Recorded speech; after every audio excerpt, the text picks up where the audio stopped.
Computer सिर्फ दो ही चीज़ समझता है, 0 1 या true false, right wrong, yes no. इसी तरह के इनपुट्स कंप्यूटर को दिए जाते हैं। कंप्यूटर इनपुट अगर आप कुछ देते हो तो वो उसी में कन्वर्ट हो जाता है और उसी में कैलकुलेट किया जाता है। कंप्यूटर अपने अंदर में 010101 करके कोई सा भी फाइल को अपने अंदर में कन्वर्ट करता है, उसी में ऑपरेशन करता है और उसी को समझता है। हम लोग बूलियन अलजेब्रा में बस वही देखेंगे कि इनपुट्स कैसे होते हैं और उनका ऑपरेशन क्या होता है।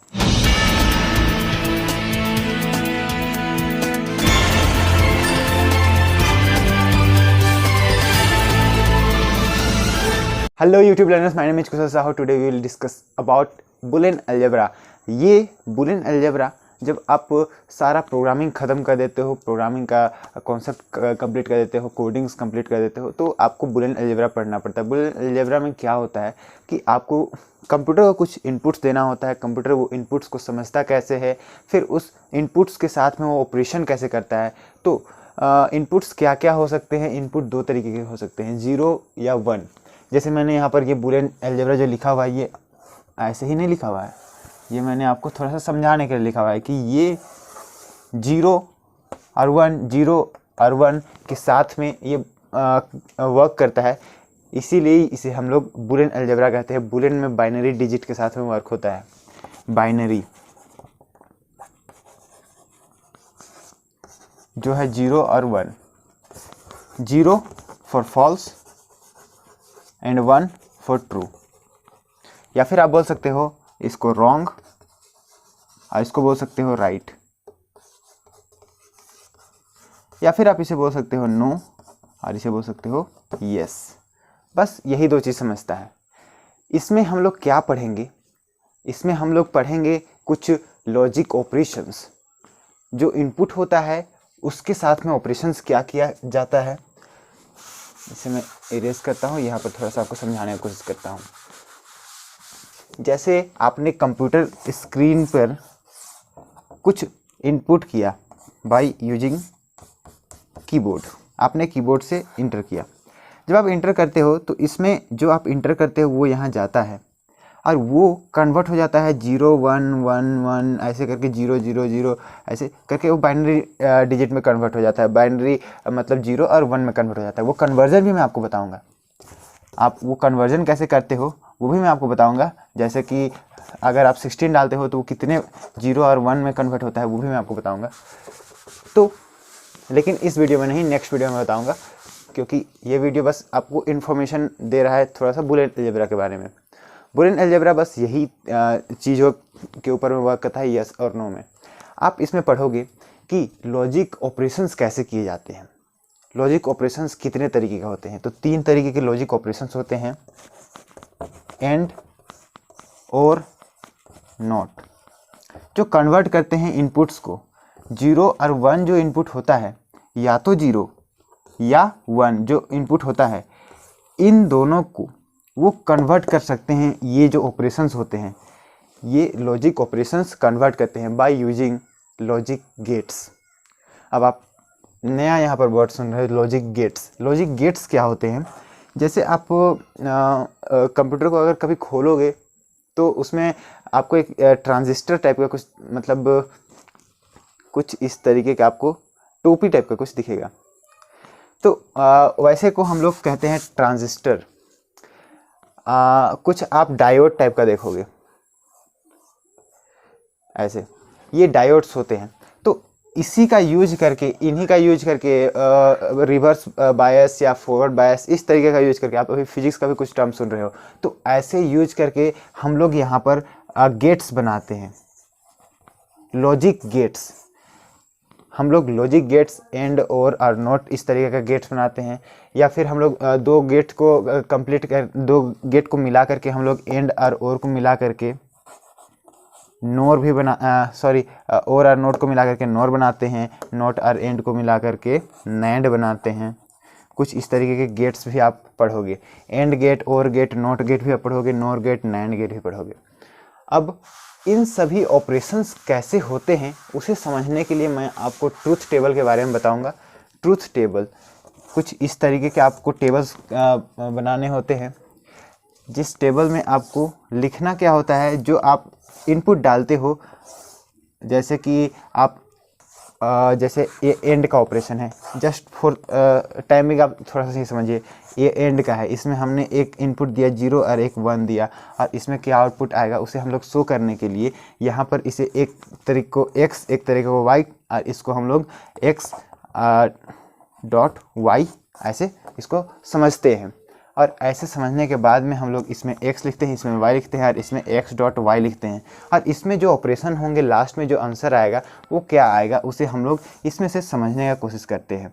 कितने तरीके के यहाँ पर वेरिएबल्स हो सकते हैं, ये 0 हो सकता है, ये 1 हो सकता है, तो हम लोग लिखते हैं इसे भी 0, या फिर दोनों 0 हो सकते हैं, दोनों इनपुट में हम लोग नो भर सकते हैं, तो दोनों को 0 लिख करके जो ऑपरेशन आता है 0 उसे हम लोग लिखते हैं। उसी तरह से यहाँ पर 0 1 हो सकता है, तो उसी तरह से हम लोग यहाँ पर 0 1 उसी तरह से भरते हैं, और कभी 1 0 आ सकता है, या फिर 1 1 इस तरीके का आ सकता है।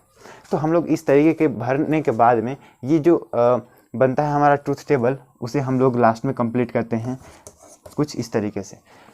तो आपको ट्रूथ टेबल भी देखने को मिल जाएगा, इसमें फुल्ली एक्सप्लेन्ड वीडियो में आपको बना करके दिखाऊंगा एक एक चीज़ के बारे में, एकदम छोटे छोटे जो कॉन्सेप्ट्स हैं उस छोटे छोटे कॉन्सेप्ट का अलग अलग मैं आपको वीडियोस बना करके दिखाऊंगा। उसके बाद में आपको इसमें कुछ रूल्स, कुछ लॉज, कुछ जैसे कि आपके पास में थ्योरम्स होते हैं, उस तरीके का थ्योरम्स भी आप इसमें सीखोगे।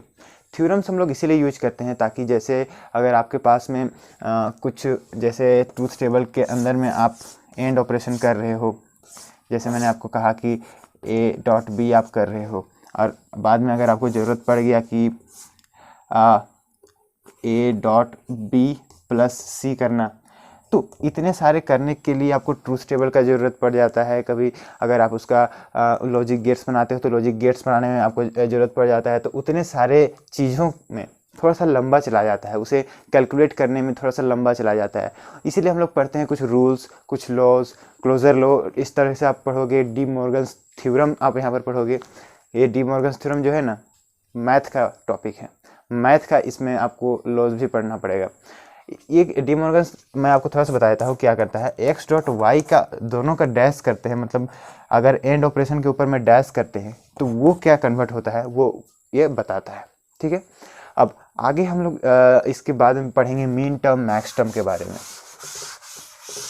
मीन टर्म और मैक्स टर्म ये क्या होते हैं, तो हम लोग मीन टर्म और मैक्स टर्म कुछ ऐसे फाइंड करते हैं to use to derive the Boolean expression. Boolean expression को बनाने के लिए, बुलियन एक्सप्रेशन को सम ऑफ प्रोडक्ट या प्रोडक्ट ऑफ सम करने के लिए हम लोग मीन टर्म और मैक्स टर्म टाइप का एक ऐसा टर्म होता है, इसे हम लोग निकालते हैं। मीन टर्म क्या होता है, आप जस्ट ट्रूथ टेबल का यूज करने के साथ में उसमें कुछ फंक्शंस दिए हुए होते हैं, उस फंक्शन को हम लोग मीन टर्म में यूज़ करते हैं।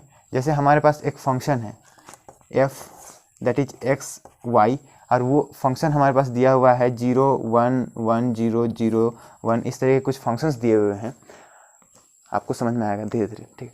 तो इस तरह के फंक्शंस में हम लोग क्या करते हैं कि जहाँ जहाँ हमारे पास में 1 है उसे हम लोग कैलकुलेट करते हैं 1 के जगह में, और इस साइड में हम लोग x और y का डॉट करते हैं, ठीक है। चौक x डॉट वाई का x और y का डॉट करते हैं मीन टर्म निकालने के लिए, और हम लोग क्या करते हैं लास्टली जैसे कि यहाँ पर हो गया 0 0 0 0 0 1 1 0 1 1, कुछ इस तरीके के हैं, और हमारे पास में ऐसे दिए हुए हैं। तो हम लोग क्या करते हैं, इसमें फंक्शन जहाँ पर 1 रहता है वहाँ से हम लोग सेलेक्ट करते हैं, और जहाँ जहाँ 0 रहता है उसे हम लोग छोड़ देते हैं। यहाँ 0 है इसे छोड़ देते हैं, ये हो जाएगा 0, ये हो जाएगा 0, और लास्टली हम लोग इसको x डॉट वाई जो है, x डॉट वाई उसे हम लोग लिखते हैं। जैसे ये x भी 0 है, y 1 है, तो x की जगह में 0 और y की जगह में 1, इस तरीके हम लोग करते हैं। और यहाँ पर क्या करते हैं, ये जो है हमारा x है 1 और y है 0, तो हम लोग 0 में डैश लगा देते हैं, और लास्टली हम लोग x dot y plus x y dash, इस तरीके के हम लोग टर्म को फाइंड करते हैं, बुलियन एक्सप्रेशन फाइंड करते हैं। तो इसी तरीके से आप अगर मैक्स टर्म का बात करो तो मैक्स टर्म में जस्ट आप इसका अपोजिट करते हो, इसमें आप जीरो वाले जो टर्म होते हैं उसे लेकर के लास्ट में आप टर्म बनाते हो, जिसे आप POS यानी कि प्रोडक्ट ऑफ सम में यूज करते हो। प्रोडक्ट ऑफ सम एक ऐसा टर्म आता है जिसमें आप लोग जब बूलियन एक्सप्रेशन निकालते हो तो आपको कुछ दिया हुआ रहेगा इनपुट्स, कुछ दिया हुआ रहेगा फंक्शंस, उस फंक्शन का यूज करके आपको कुछ एक्सप्रेशंस फाइंड करने होते हैं। तो उसे आप फाइंड करने के लिए प्रोडक्ट ऑफ सम या सम ऑफ प्रोडक्ट उसी में क्वेश्चन में लिखा हुआ होता है, वो आप यूज करते हो।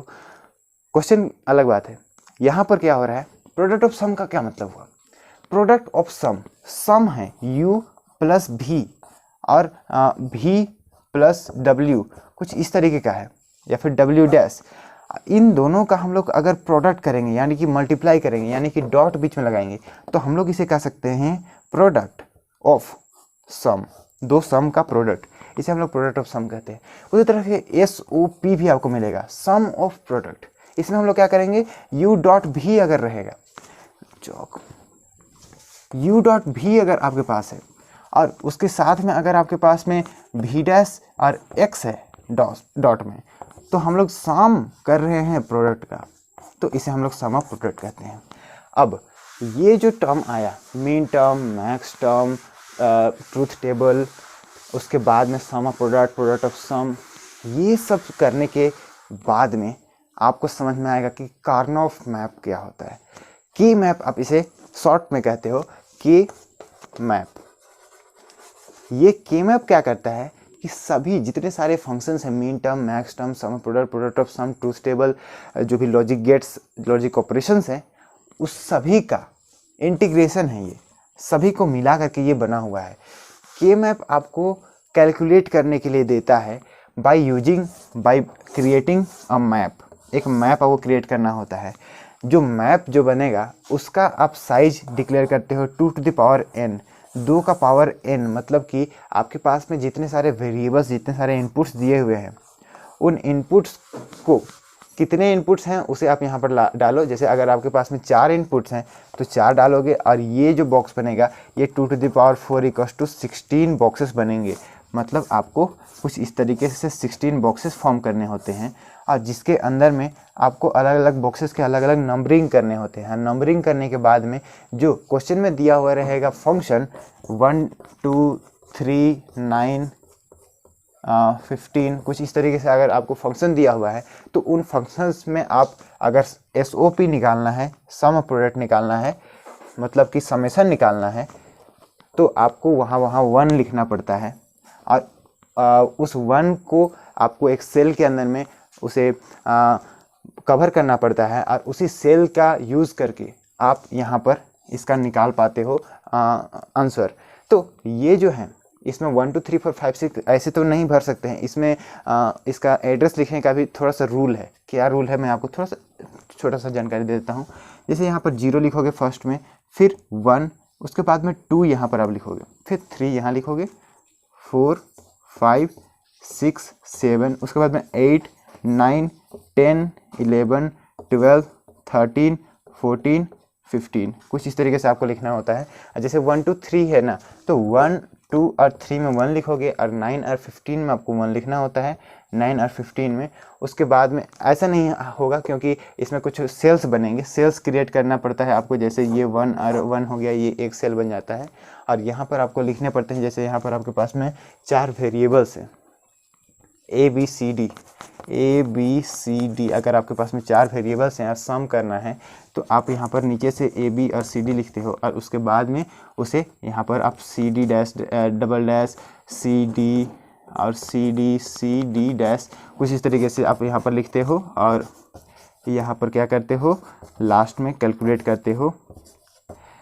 जो ए बी यहाँ पर आया, इसका जो हो जाएगा, इसका साइज हो जाएगा इसका एड्रेस जो हो जाएगा वो हो जाएगा A B dash C dash D.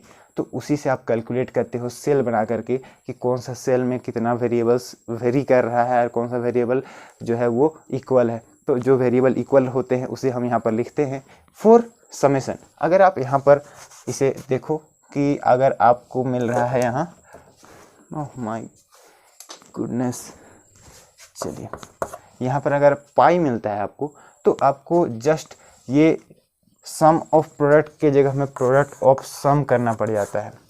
यहाँ प्रोडक्ट ऑफ सम के लिए आपको ये सारे टर्म को चेंज करने पड़ते हैं, और ये सारे टर्म को चेंज करने के बाद में यहाँ पर आप जैसे सी और डी के बीच में डॉट था, आपको ए और बी दोनों को प्लस में लिखना पड़ता है, और उसी तरीके से सभी को लिखना पड़ता है।